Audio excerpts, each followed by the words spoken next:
बच्चों, welcome back to my channel. My name is Abha Tiwari and this is lecture number 4 of a chemical reaction and equation. ठीक है, अब lecture start करने से पहले बात कर लें कि पिछले वाले लेक्चर में हमने क्या पढ़ा था. In last lecture we have discussed type of reaction. 4 type of reaction पढ़े थे हमने: combination, decomposition, displacement and double displacement. ठीक है, चलो देखते हैं इस लेक्चर में हमें क्या पढ़ना है. In this lecture, we are going to classify the reaction on the basis of heat, कि whether they are giving out heat or they are absorbing the heat. ठीक है, तो on the basis of that, the reaction can be classified into 2 types. पहला है endothermic, दूसरा है exothermic. ठीक है, अब नाम से समझ लो. एंडो मतलब क्या? एंट्री. थर्मिक मतलब क्या होता है? हीट. मतलब यहाँ पे हीट की एंट्री हो रही है. So the reaction where heat is absorbed, that is called as endothermic reaction. ठीक है, एग्जाम्पल है हमारे पास मेल्टिंग ऑफ आइस का. ठीक है, तो आइस को जब भी आप फ्रिज से बाहर निकालते हो, आइस क्या करता है? सराउंडिंग से हीट को एब्जॉर्ब कर लेता है एंड ये आइस मेल्ट हो जाता है, पिघल जाता है ये. ठीक है, तो it's an endothermic reaction. Next is exothermic reaction. Exo मतलब एग्जिट. ठीक, थर्मिक मतलब अगेन हीट. ठीक है, तो the reaction in which the heat is given out, that's called as exothermic reaction. ठीक है, अब ये मेल्टिंग का उल्टा है. वापस से पानी लो, फ्रिज में डाल दो, जम जाएगा. ठीक है, अब ये NaOH और KNO3 का डिसोल्यूशन क्या है, ये हम अगले वाले स्लाइड में समझते हैं. ठीक है, तो चलो यहाँ पे डिस्कस करेंगे एक एक्टिविटी जो टेक्स्ट बुक में दी है. So here we have a beaker, और बीकर के अंदर हमने लिया पानी. ठीक है, तो पहले क्या करो, आप ये पानी का आप टेम्परेचर मेजर कर लो, इसको नोट डाउन कर लो कहीं पे. ठीक है, फिर क्या करो, एक बीकर में आप KNO3 डाल दो. KNO3 क्या होता है? Potassium nitrate. ठीक है, ये इसका नाम है. और दूसरे वाले बीकर में आप डाल दो NaOH. ये तो पता ही होगा सबको, इट इज सोडियम हाइड्रोक्साइड. ठीक है, अच्छा, एक बार आपने इन दोनों को डाल दिया, इसके बाद आप क्या करो, उसे स्टर करो, मिक्स करो एंड फिर से आप क्या करो, उसको पानी का जो टेम्परेचर है उसको मेजर करो. ठीक है, और मेजर कैसे करोगे आप? With the help of a thermometer. ठीक है, अब what you will observe that the solution in which you have added KNO3, वहाँ पे टेम्परेचर फॉल्स, मतलब पहले से टेम्परेचर हो गया कम, एंड दूसरा जो NaOH था उसके अंदर टेम्परेचर राइज हो गया, मतलब पहले से ज़्यादा हो गया. ठीक है, अब देखो यहाँ पे टेम्परेचर राइज हो रहा है, मतलब heat is given out. So dissolution of NaOH in water is an exothermic reaction. ठीक, and when you have added KNO3, तो हुआ क्या? टेम्परेचर फॉल हो गया, मतलब पहले से कम हो गया, मतलब यहाँ पे हुआ heat absorb. So it's a endothermic reaction. ठीक है, चलो, so that was about endo and exothermic reaction. Now कुछ रिएक्शंस भी ऐसे होते हैं, ये तो हमने डिसोल्यूशन की बात की. कुछ केमिकल रिएक्शन भी ऐसे होते हैं जिनमें हीट या तो एब्जॉर्ब होता है या तो हीट रिलीज होता है. ठीक है, तो चलो देखते हैं ऐसे कौन से रिएक्शंस हैं. ये हमने पढ़े भी हैं. ठीक है, टाइप्स ऑफ रिएक्शन में फॉर एग्जांपल CaCO3 का थर्मल डिकम्पोजिशन. ठीक है, याद हो आपको डिकम्पोजिशन के 3 फैक्टर्स हैं. There was light, there was heat and there was electricity. So calcium carbonate CaCO3 को अगर आप हीट करो, ठीक है, तो होगा क्या? It will decompose to give you calcium oxide and carbon dioxide gas. ठीक है, तो यहाँ पे हीट जो है वो एब्जॉर्ब हो रहा है. So it's a endothermic reaction. ठीक, चलो नेक्स्ट. यहाँ पे नेक्स्ट वाले केस में आपको क्या करना है? You have to add calcium oxide in water. तो कैल्शियम ऑक्साइड को अगर आप पानी में डालते हो तो it forms calcium hydroxide and it gives out lot of heat. So calcium oxide को पानी में डालने के बाद, चूना को पानी में डालने के बाद अगर आप बीकर को टच करोगे तो you will observe that the beaker has become warm. ऐसा क्यों हो रहा है? Because heat is given out. So it's a exothermic reaction. ठीक है, तो ये हमने बात कर ली एंडोथर्मिक एक्सोथर्मिक की. अब कुछ एक्स्ट्रा इन्फॉर्मेशन की बात कर लेते हैं. ठीक है, क्योंकि ज़रूरत से ज़्यादा जानकारी कभी हानिकारक नहीं होती है ना. तो चलो, अब मैं आपको अगर एक क्वेश्चन पूछूं कि डाइजेशन जो है वो एक्सो है या वो एक्सोथर्मिक है या वो एंडोथर्मिक रिएक्शन है. ठीक है, अब जो भी आप फूड खाते हो उस फूड में होता है ग्लूकोज. ठीक है, मतलब कार्बोहाइड्रेट का जो बेसिक यूनिट है दैट इज ग्लूकोज. एंड जब आप रेस्पायर करते हो यू आर इनहेलिंग ऑक्सीजन, है ना. तो अब ये ऑक्सीजन के प्रेजेंस में होता क्या है कि ग्लूकोज का होता है ऑक्सीडेशन, ठीक है, and it gives carbon dioxide gas and it forms water, and along with that it releases energy in the form of ATP, adenosine triphosphate. पढ़ा होगा ये बायोलॉजी में। और इस एनर्जी से हमें मिलती है इससे हमें मिलती है energy to carry out day to day activities, ठीक है। तो बेसिकली हमने क्या डिस्कस किया कि डाइजेशन जो है इट्स अ एक्सोथर्मिक रिएक्शन, ठीक है। चलो आगे बढ़ेंगे। Now will talk about dilution of acid, ठीक है। हमें क्या करना है, एसिड को डाइल्यूट करना है, ठीक है। अब आपको अगर मैं क्वेश्चन पूछूं कि एसिड का डाइल्यूशन मतलब क्या, मतलब बेसिकली एसिड के अंदर मिलाना है पानी को, ठीक है। तो जब आप एसिड के अंदर पानी मिलाते हो तो जो H+ आयन का कॉन्सेंट्रेशन है, to be precise hydronium ion का कॉन्सेंट्रेशन, वो कम हो जाता है, ठीक है। And this process is called as dilution, ठीक है। अब डाइल्यूट करने के लिए मैं अगर आपको पूछूं तो will you add acid in water और you are going to add water in acid, ठीक है। अब आप बोलोगे एक ही तो बात है, मिलना तो एसिड और पानी को ही है, ठीक है, बट ऐसा नहीं होता। If you add water in acid तो यहाँ पे हो जाएगा धमाका, एक्सप्लोसिव हो जाएगा ये रिएक्शन, ठीक है। सो कभी भी वाटर को एसिड में नहीं डालना है। अब ऐसा क्यों? Because dilution of acid is a exothermic reaction, मतलब जब आप एसिड को डाइल्यूट करते हो तो बहुत ज़्यादा एनर्जी या हीट रिलीज होती है, जिस कारण एक्सप्लोजन हो सकता है, ठीक है, एक्सीडेंट हो सकता है ऑफकोर्स, और अपने को नहीं चाहिए ये चीज़, है ना। तो क्या करेंगे, एसिड को डाइल्यूट करने का सही तरीका क्या है, that you are suppose to add acid in water. याद रखो इसको, you have to add acid in water, that too slowly, drop by drop, by constant stirring, ठीक है। मतलब ड्रॉप बाय ड्रॉप एसिड डालो और कॉन्स्टेंटली स्टर करते रहो पानी को, तब जाके डाइल्यूशन होगा, ठीक है। तो दिस इज इम्पॉर्टेंट बिकॉज इसके ऊपर क्वेश्चन भी है तुम्हारे एक्सरसाइज में, ठीक। चलो आगे बढ़ेंगे। Next we talk about rate of reaction, ठीक है। रेट ऑफ रिएक्शन मतलब क्या, रिएक्शन कितने का है, नहीं, ठीक है। यहाँ पे हम बात करें about the speed of the reaction, ठीक है, कि कौन सा रिएक्शन कितना तेज हो जाता है या कितना स्लोली होगा। अब टेक्स्ट बुक में कुछ एग्जाम्पल्स दिए हैं, उनको पहले डिस्कस कर लेते हैं, ठीक है। First is cooking gas, it starts burning on ignition, ठीक है। जैसे आप गैस जलाओ लाइटर से तो फटाक से क्या होता है, आग पकड़ लेता है, तो it is fast reaction.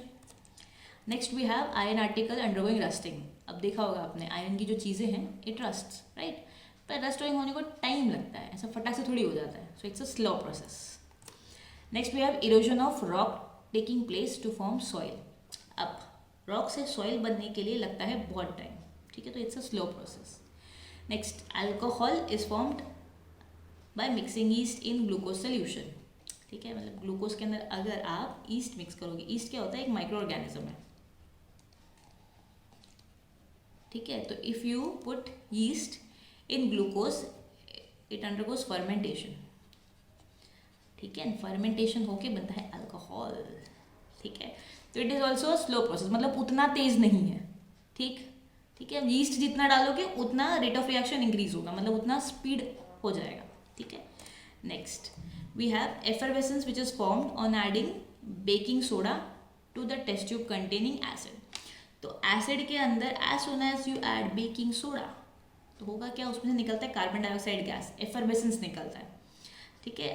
Cold drink के अंदर फिज निकलता है अगर आपने देखा होगा तो, ठीक है। तो उस टाइप का, उस चीज़ को एफरवेसेंस कहते हैं, ठीक है। तो as soon as you add baking soda to acid, फटाक से आपको एफरवेसेंस दिखेगा, ठीक है। तो it's a fast reaction. Next a precipitate is formed on adding dilute sulphuric acid to barium chloride solution, ठीक है। तो ये रिएक्शन भी फास्ट होता है, जैसे ही आप सल्फ्यूरिक एसिड को डालोगे बेरियम क्लोराइड के अंदर तो बेरियम सल्फेट के वाइट कलर के प्रेसिपिटेट बन जाते हैं, ठीक है। तो it is also a fast reaction. मतलब बेसिकली हमने यहाँ पे डिस्कस किया कि कुछ रिएक्शंस ऐसे होते हैं जो फास्ट हो जाते हैं और कुछ रिएक्शन ऐसे होते हैं जो स्लो होते हैं, ठीक है। तो अब हम डिस्कस करेंगे कि what are the factors which affect the rate of reaction, ठीक है। मतलब किन चीज़ों के वजह से रिएक्शंस फास्ट हो सकता है या स्लो हो सकता है, ठीक।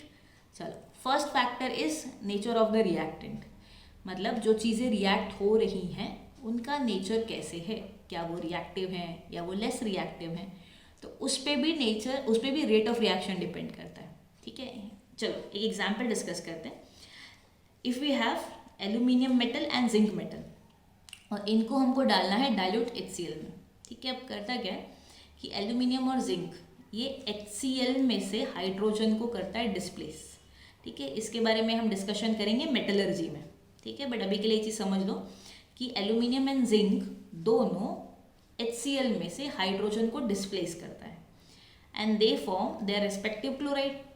जिंक क्लोराइड बना लेगा, एल्यूमिनियम क्लोराइड बना लेगा, and they will release hydrogen gas. ठीक है, तो अब जैसे कि आप यहाँ पे देख रहे हो कि एल्यूमिनियम जो है उसकी रिएक्टिविटी जो है जिंक से ज़्यादा है, Al की रिएक्टिविटी जिंक से ज़्यादा है, तो एल्यूमिनियम क्या करेगा, उसका रिएक्शन फास्ट होगा as compare to that of zinc. ठीक है, तो सिंस रिएक्टिविटी ज़्यादा है एल्यूमिनियम की, इसके लिए उसका रेट ऑफ रिएक्शन भी ज़्यादा है। ठीक है, चलो next factor is particle size of the reactant. मतलब जो आपने रिएक्टेंट चूज किया है उसका पार्टिकल साइज कैसा है, क्या वो बड़ा है, क्या वो छोटा है, तो उस पर भी रेट ऑफ रिएक्शन डिपेंड करता है। ठीक है, एग्जाम्पल डिस्कस करेंगे। आपको शाबाट टाइल लेना है, पहले तो आपको पीसेस लेने हैं एंड सेकेंड केस में आपको पाउडर लेना है। ठीक है, मतलब आपने पार्टिकल साइज छोटा कर दिया, बिकॉज जितना आप पाउडर बनाओगे उतना क्या होगा, पार्टिकल साइज छोटा होता जाएगा। ठीक है, and in both cases you are suppose to add dilute HCl। चलो देखते हैं क्या होगा। अब जहाँ पे आपने पीसेस लिए हैं वहाँ पे देखो रिएक्शन स्लो हो रहा है ना, और जहाँ पे आपने पाउडर लिया है, मतलब जहाँ पे आपने पार्टिकल साइज कम कर दिया, वहाँ पे रिएक्शन जो है वो काफ़ी फास्ट हो रहा है। ठीक है, मतलब जितना हम पार्टिकल साइज छोटा करेंगे उतना रेट ऑफ रिएक्शन फास्ट हो जाएगा। ठीक है, स्पीड अप हो जाएगा उतना रिएक्शन। ठीक है, third factor is concentration of reactants. अब ये स्पेशली कहाँ पे डिस्कशन होता है, विद रेस्पेक्ट टू एसिड्स। ठीक है, बिकॉज एसिड्स या तो डाइल्यूट हो सकते हैं या तो कंसंट्रेटेड हो सकते हैं। ठीक है, तो अपने को लेना है कैल्शियम कार्बोनेट का पाउडर एंड उसमें हमें डालना है acid which is hydrochloric acid. एक बार डाइल्यूट डालेंगे और एक बार कॉन्सेंट्रेटेड डालेंगे, तो इस तरह का कुछ सेटअप है। ठीक है, और ये हमने रिएक्शन किया है। कैल्शियम कार्बोनेट में अगर आप एसिड डालोगे तो it releases carbon dioxide gas, जो आप अगर लाइम वाटर में डालोगे तो लाइम वाटर टर्न्स मिल्की, है ना। ठीक है, तो अगर डाइल्यूट एसिड लिया है आपने, डाइल्यूट HCl ले लिया फॉर एग्जाम्पल, ठीक है, तो रिएक्शन स्लो होता है कि उसमें पानी ज़्यादा है, एसिड कम है, right. And if you have used concentrated HCl the reaction is fast. So concentration of reactant के वजह से भी आपका जो रेट ऑफ रिएक्शन है वो अफेक्ट होता है। ठीक, नेक्स्ट फैक्टर इज टेम्परेचर। ठीक है, टेम्परेचर के लिए हम एग्जाम्पल लेंगे कैल्शियम कार्बोनेट का। ठीक है, अब ये वाला भी रिएक्शन हमने किया है, कैल्शियम कार्बोनेट को आपको हीट करना है, इट गिव्स यू CaO। आज अभी लेक्चर के स्टार्ट में भी एग्जाम्पल किया था ये वाला हम लोगों ने कि it is an endothermic reaction. तो CaO बनता है और CO2 निकलता है ना, और CO2 जब लाइम वाटर में आप पास करो तो लाइम वाटर टर्न्स मिल्की। ठीक है, अब ये रिएक्शन कब होगा, जब आप इसे हीट करोगे, है ना। कैल्शियम कार्बोनेट को जब हीट करोगे तभी तो डिकम्पोज होगा, अगर आप हीट ही नहीं कर रहे तो डिकम्पोज नहीं होगा। ठीक है, तो basically we can say that the rate of reaction increases on increasing the temperature. ठीक है, चलो the fifth factor is catalyst. अब यहाँ पे एक एग्जाम्पल डिस्कस करते हैं, heating of potassium chlorate. Potassium chlorate का फॉर्मूला क्या है, KClO3। तो अगर आप इसको हीट करोगे it also undergoes thermal decomposition, यहाँ पे भी थर्मल डिकम्पोजिशन हो रहा है to give you what, KCl potassium chloride and oxygen का गैस आप वडार डालेंगे यहाँ पे। ठीक है, अब ये रिएक्शन जो है ना काफ़ी स्लोली होता है even if you heat it, but जैसे ही आप इसमें मैंगनीज डाइऑक्साइड डाल दोगे MnO2 तो क्या होगा, रेट ऑफ रिएक्शन तेज हो जाएगा और ज़्यादा से ज़्यादा ऑक्सीजन गैस रिलीज होगी। ठीक है, सिमिलरली H2O2 हाइड्रोजन पेरोक्साइड, ठीक है, it undergoes naturally decomposition to give you water and oxygen का गैस। पर ये रिएक्शन काफ़ी स्लोली होता है, ठीक है। बट इसमें भी अगर आप MnO2 डाल दोगे तो रिएक्शन हो जाएगी फास्ट। अब ये MnO2 ऐसा क्या कर रहा है? In both the cases MnO2 is acting as a catalyst. अब कैटलिस्ट क्या होता है?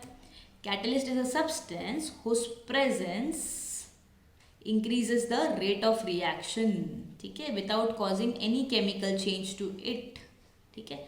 मतलब कैटलिस्ट ऐसा सब्सटेंस है जो रेट ऑफ रिएक्शन को इंक्रीज करता है और उसके खुद में कुछ खास फर्क नहीं पड़ता, ठीक है। तो this was about the catalyst. तो इस लेक्चर में हम लोगों ने एक्सोथर्मिक एंड एंडोथर्मिक रिएक्शन पढ़े एंड हम लोगों ने देखा what are the factors which affect the rate of reaction, ठीक है। अब अगले वाले लेक्चर में हम बात करेंगे अबाउट द करोजन, ठीक है, and will talk about redox reactions, alright. चलो, अगर आपको ये लेक्चर पसंद आया प्लीज़ लाइक कर दीजिए, वीडियो सब्सक्राइब कर दीजिए and also please share it with your friends. Thank you so much.